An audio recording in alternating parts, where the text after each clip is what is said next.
Welcome back, fourth and long fans. It's your footy correspondent, Coach Donnie has here back with another episode in my Australian supporter series. And today, ladies and gentlemen, I have a friend coming all the way from Perth, Western Australia, Mr. Wes Taylor. Wes, how you doing, sir? How are you, Donnie?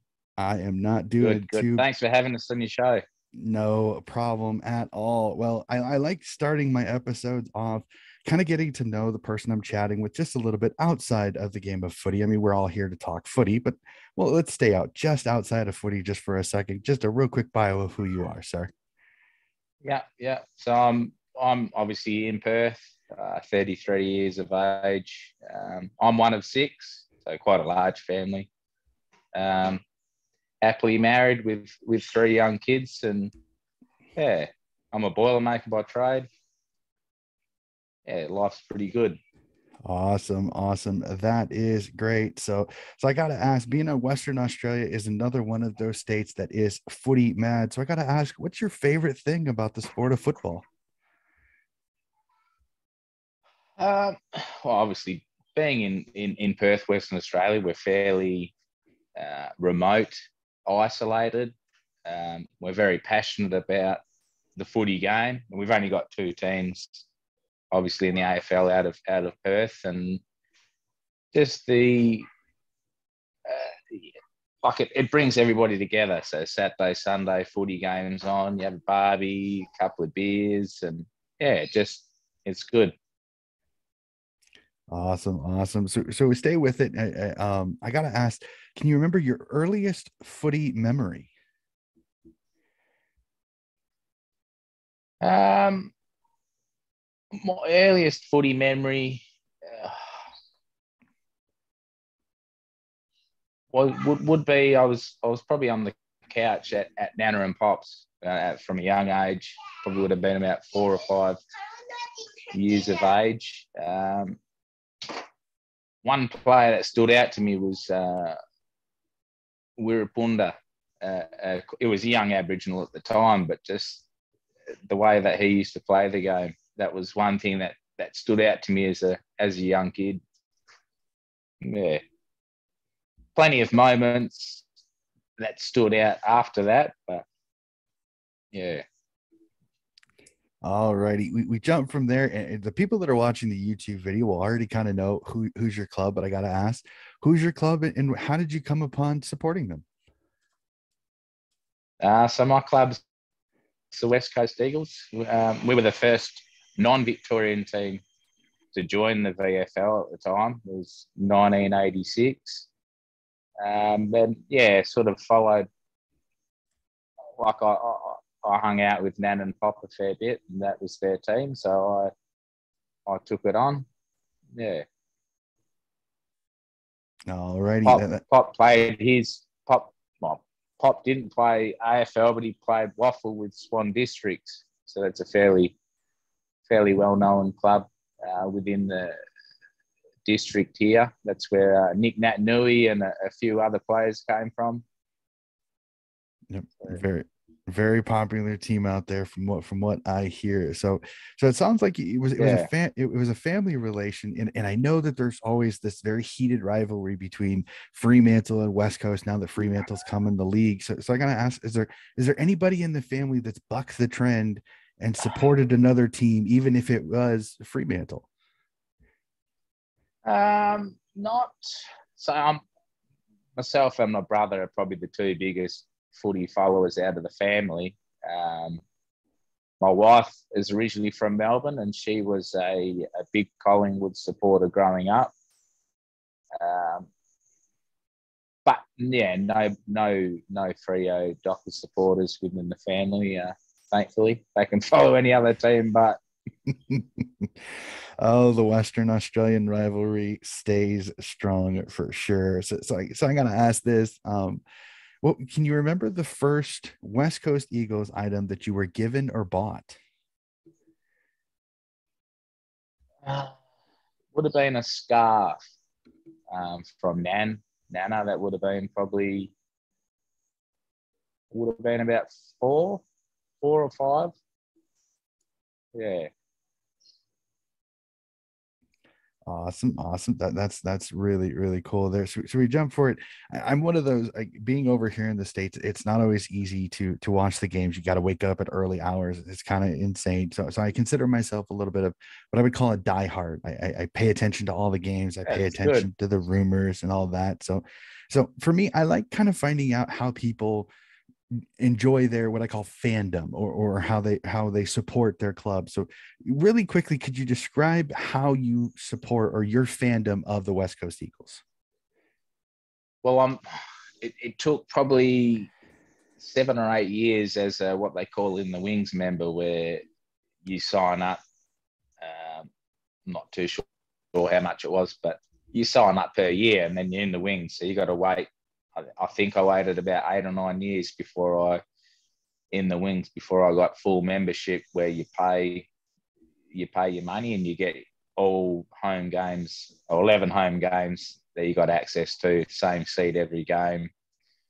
To me, waiting that long and getting that, yeah, it took a while, but to have that where you can go to every home game, and I'm front row near the goalposts, very front row, to have that, to hear the bumps, to hear them talking and yelling, and yeah, it's cool. That's fantastic. Can you remember Yeah. can you remember the first West Coast Eagles game that you actually attended?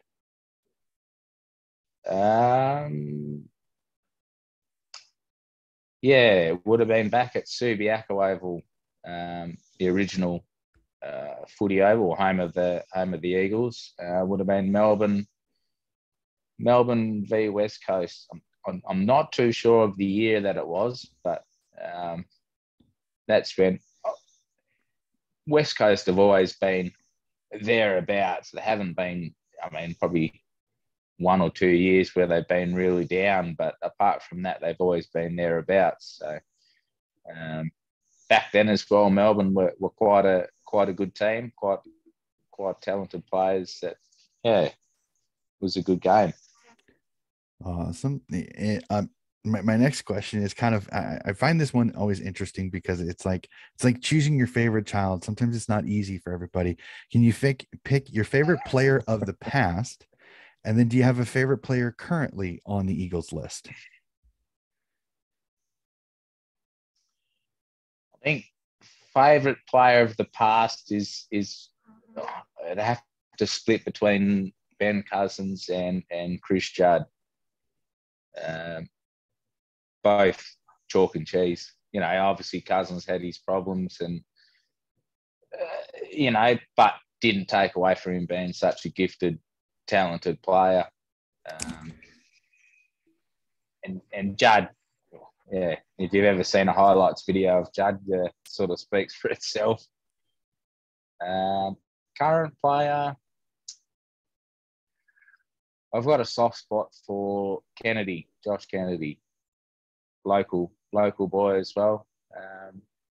He was part of the Chris Judd to Carlton deal. We picked up him, and I think pick number 3 or 4. Yeah, for a tall forward, a sort of hard to come by, and for him to make the move back here and be quite a successful 600 plus goal player. Yeah, we did all right.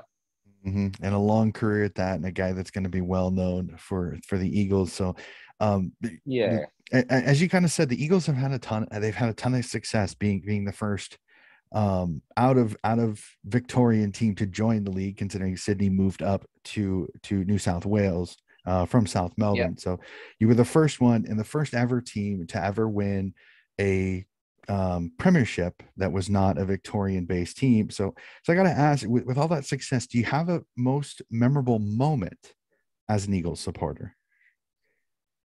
Um, well, obviously 92 was probably, I was only 4, so I don't have much recollection of that I can remember. But um, 05 and 06 was pretty special. I think that rivalry, that era, the heartbreak from Leo Barry, that mark with only a kick in it to 06. There was a lot of special moments in both games. But that and then to 2018, obviously the controversial Dom Sheed kick from the pocket. I mean, yeah, to me that Dom Sheed's goal is only controversial if you're a Collingwood supporter. Look, yeah, still to kick it from where he did was pretty special.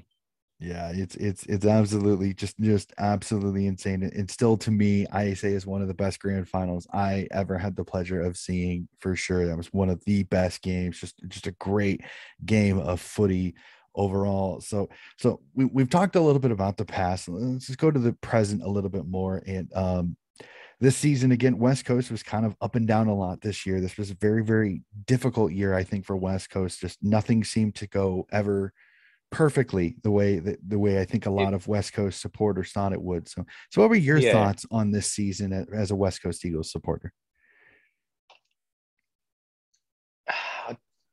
There's no real excuse for it, but it was like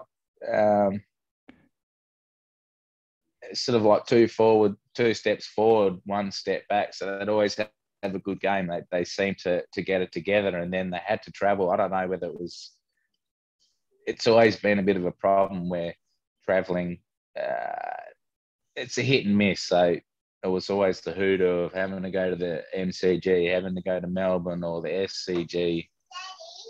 That was always seemed to be that sort of problem. They've got a good team on paper. It was very frustrating to say the least. Obviously, Perth's quite a sunny, dry place most of the time, and when you got to go east, you play a winter sport. You got your odd game where it's wet, where it's cold, and they just couldn't do it. Just couldn't adapt. Just so inconsistent on the road, and that really, really killed them. And then some timely injuries at some of, like Shuey having some of his hamstring injuries, and then McGovern getting injured a couple of times, and Barras getting hurt. Elliot Yeo having a stint on the bench, unfortunately. Just I think really Nat Nui having a consistent year was a positive, because he doesn't have long left, but as long as he's playing and you've got a talented midfield or a good midfield, it should be exciting. We'll see how next year goes.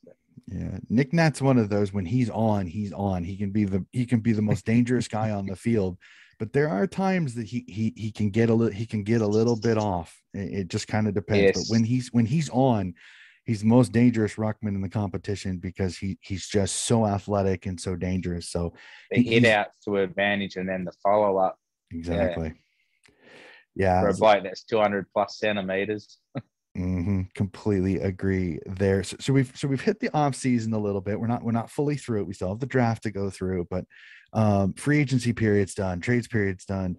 Do you keep an eye on your off season on how the Eagles are doing? Or are you kind of one of those, well, I'll check it out once we get a little bit closer to the year?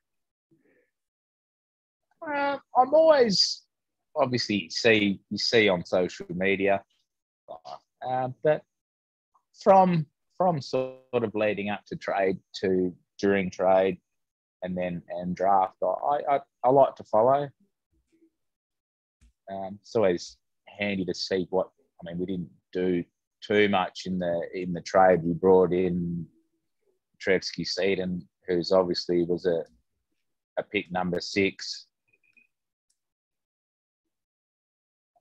A pick number 6, an early pick that probably played out of position at Carlton. And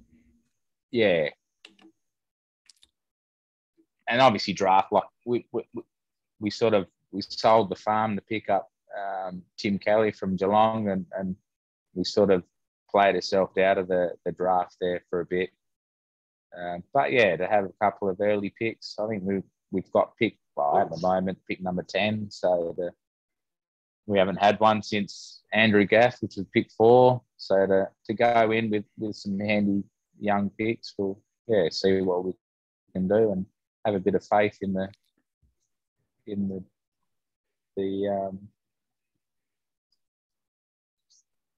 yeah.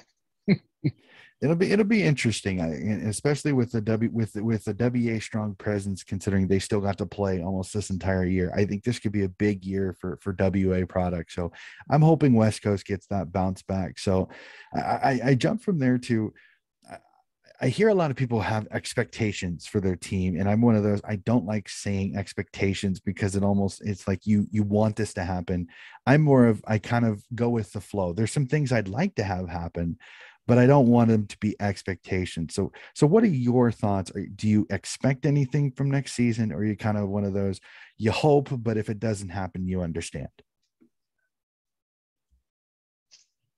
Look, I'd really hope that we do get back in the top 8, but it's really an unknown from being a Perth perspective, where we don't know whether, because obviously we've got closed borders from the east, whether are we going to be able to play our home games, or if we've got to go hub in the eastern states, we're not too sure. So in terms of expectation, it's hard, but yeah, it'd be nice just to be probably back in the top 8.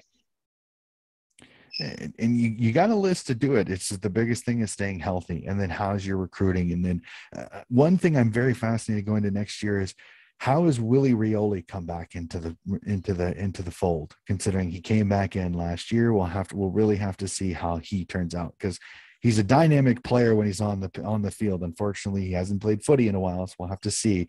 Can he have a good off season? Does he come in and join with Liam Ryan and make that deadly combination that the Eagles had there for 2018 and 2019 as well? Yeah, look, I mean, time will tell, but I think he had to work hard to get onto West Coast list and to get his first game. I think he will get there. I think he'll be. Yeah, it depends on pre-season. If he stays fit, he'll be good. He'll be fine. All right, yeah, I completely agree with that. So I want to have a little bit of fun. I want to have a little bit of fun here. This is a question I like asking, just because being an American, being in the U.S., we all have this dream of being the general manager, the guy that makes the moves, that gets to change the team. So I'm going to have a little bit of fun. I'm going to install you as the list manager for the West Coast Eagles as we speak. The other 17 clubs are completely open. You can get any player from any of the other 17 clubs. Who's the first player that you bring to the West Coast Eagles, and why?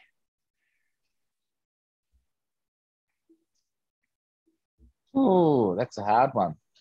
Makes you think, doesn't it? Yeah, I think on current form, I've always enjoyed watching Bontempelli from the Doggies. Just bloody great midfielder, can go forward, kick goals, mark. Yeah, just a good all-round leader, captain. Make one heck of a midfield, putting Shuey, Tim Kelly, and Bontempelli there. Wow! Yeah. And then put Gaff on the wing, put Yo on the wing. Wow, that's a scary combination, especially if you have a fully fit Nick Nat Nui in the middle. So I'm very interested in this because you're gonna have a little bit of a different perspective than some of the people that I've chatted with. Is the last 2 seasons we've seen the grand final not in the MCG, not in Melbourne, being at the Gabba, and then out in your beloved Perth. I've been surprised that some of the Victorian media have actually come around to potentially seeing the grand final maybe become a traveling grand final. Now, I know that they have the 50-year contract, so this is not something soon, but it's a fun thing to think about. What are your thoughts on maybe making the grand final a traveling grand final, or are you one of those that you don't mind the history and the tradition of the MCG grand final? Oh, look, I mean, it'd be, being a national sport, it'd be great to see a team, whether it be here or Adelaide or Queensland, earn that right to host a grand final. But in saying that as well, for as long as I can remember, it's always been at the G of a Saturday afternoon in front of 100,000. That you know, you have your parade Friday, and it's like I've been there twice now for a grand final, and just the atmosphere over there. It's pretty special tradition.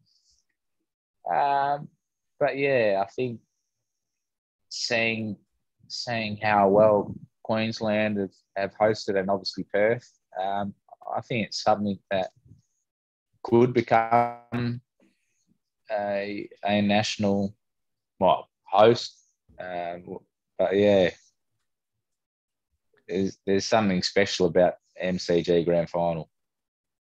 Yeah, and there's no correct answer. I'm just fascinated to hear people, because there's some people that are a lot more keen to seeing it travel, and then there's some that are it needs to be at the MCG. It would be That's good. where It it's would be always great. Been. Yeah, it would be great. And obviously, it's been hard the last couple of years, but I think one or two games a year where they can move an international for points, I think that'd be great too. We've obviously been to China for points game, but I think to move it to somewhere like Europe or the States, especially where they're getting into their AFL more and more, to be able to showcase a game there, a league game there, would be great.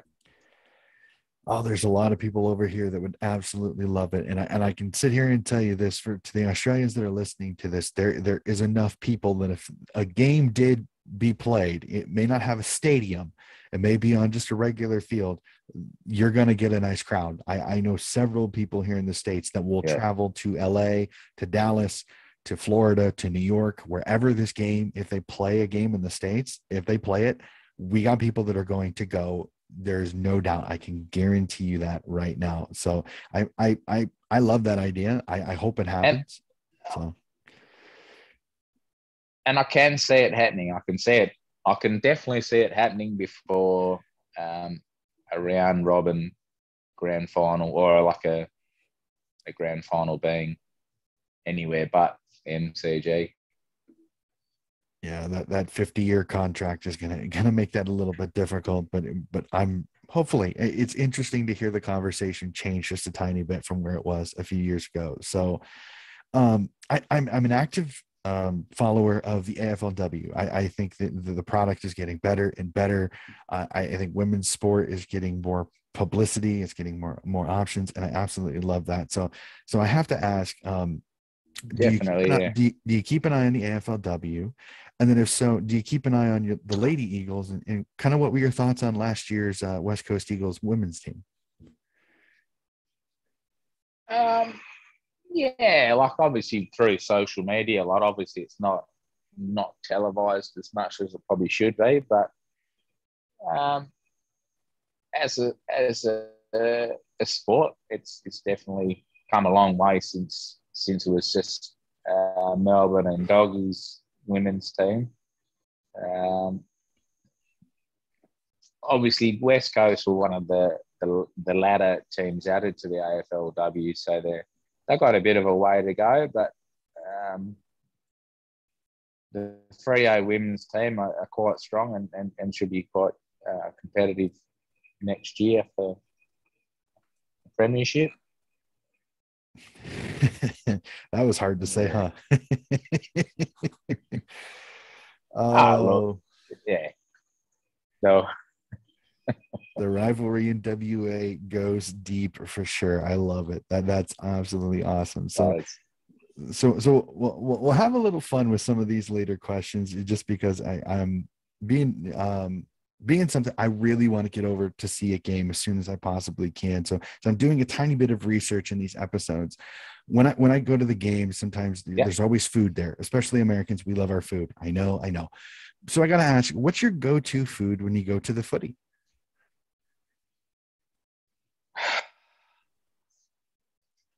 You can't beat a meat pie.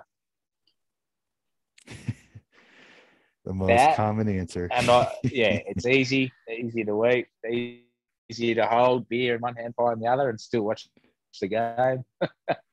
Love it. Absolutely love it. That's the one. That's one of the But most common I, answers. if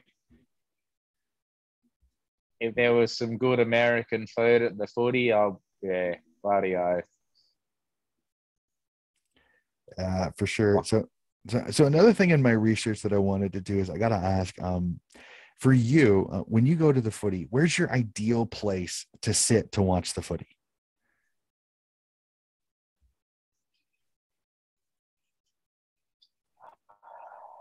Ideally, on the wing would be good, right at the front, but obviously it's hard to get a spot there. But where I've got my membership tickets, just to the sort of forward pocket, the pocket round us from the goals, or directly behind the goals. You got a chance at taking a mark, and yeah, you you can see it sort of coming through. You know, but off the boot, whether it's a behind or it's pretty good, especially in a tight game. Yeah, I've seen some of those ones where the kids market outbacks. That's fascinating. So, um, the channel. I mean, you Or keep an cop eye it on in the face if you're not watching. Falcon for sure. Um, I know you've kept an eye on the channel and been a great supporter of the show, and I truly appreciate it. But you know that the channel is primarily an American channel, does NFL, NBA, all that. So, but occasionally we'll get an American fan that'll click on the videos, like, what is this Australian rules football? So, I thought as a fun thing to do is, in case a fan has clicked on this video and they've watched it, like, what is the West Coast Eagles? I thought this would be a perfect opportunity to give your pitch, shall we say, to why an American should support the West Coast Eagles.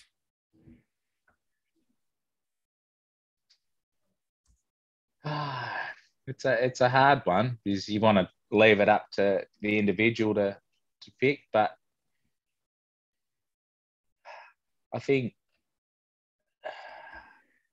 the success that we've had since being the first team into the VFL or slash AFL, um, yeah, I think yeah, it's hard to say, hard to be, yeah, hard to put it down to anything, but yeah, I don't know. Hey, it's easy for some, it's easy for others. It's the biggest thing that I would say with the West Coast Eagles is that it's a very tight knit group. The West Coast Eagles fans that I chat with all the time are a very very tight knit group. Such a great club.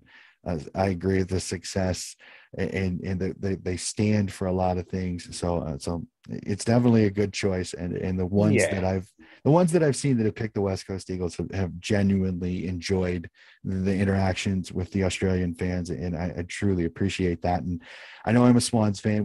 We've had our rivalries between the two clubs in 05 and 06, which I thought were spent fantastic games.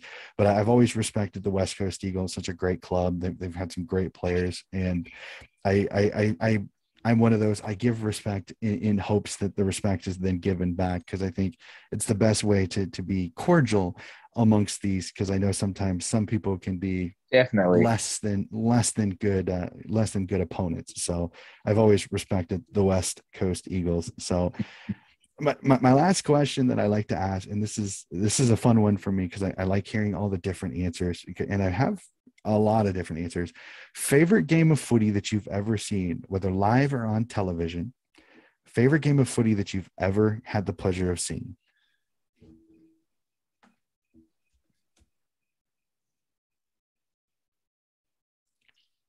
I wasn't there. I was in. Yeah, I wasn't there, but 2018, 5 goals down. to all hope was gone. But to continue to watch a couple of late goals in that first quarter, and then to level peg around half time, and then to be goal apiece, and then be a couple of goals down again, I think was the start of the last quarter, to then for that play from the back with McGovern to Vardy, then Liam Ryan, and then for Sheed to slot that goal. Yeah, it's pretty special. I'm with you there. One of my favorite grand finals that I just got the wish we chance could to have watch. been there. I went 2015, but yeah, obviously couldn't get there in 2018, but it was pretty special to watch. Yeah, still one of my favorites. I watch that game whenever I can because that was a fantastic game of footy. I thought both teams played really, really well. It's still one of my favorites. That's not Swans connected. So I'll be honest there. That was a great game of footy. Well, Wes, this has been an awesome conversation. It's great to finally have a chance to meet you in person. I know we've gone back and forth on Twitter a lot, and it's been fun. Like I said, meeting people from all over Australia, and I genuinely appreciate your guys' interest in not only the show, but in my interest in footy and being able to go back and forth. You have no idea how awesome that is. So I just want to thank you here in person. Go ahead. I appreciate what you're doing, what you're doing in the States to grow the game and to make it more available for people over there that have got an interest in the game. So, yeah, you're doing a good job. Well, thank you. I appreciate it. And if you want to tell the little one hello from the States, it's great that she makes a cameo. That's awesome. Hello, little lady. She's like, nope, Dakota. I don't want to be on camera. I don't want to be on camera. That is awesome. Well, Wes, again, thank you so much again. Yeah, thanks, Danny. And you have a wonderful day out there in Perth. Enjoy the nice weather. Unfortunately, up here it's starting to get cold now. We're hitting winter while you're hopping into the summer. So enjoy your summer months. Okay. It's been a long time coming. Thanks, Donnie. No problem, ladies and gentlemen. This has been another episode in the Australian series. We got just a few more coming up left. Keep an eye on it. We will be back with another episode very soon.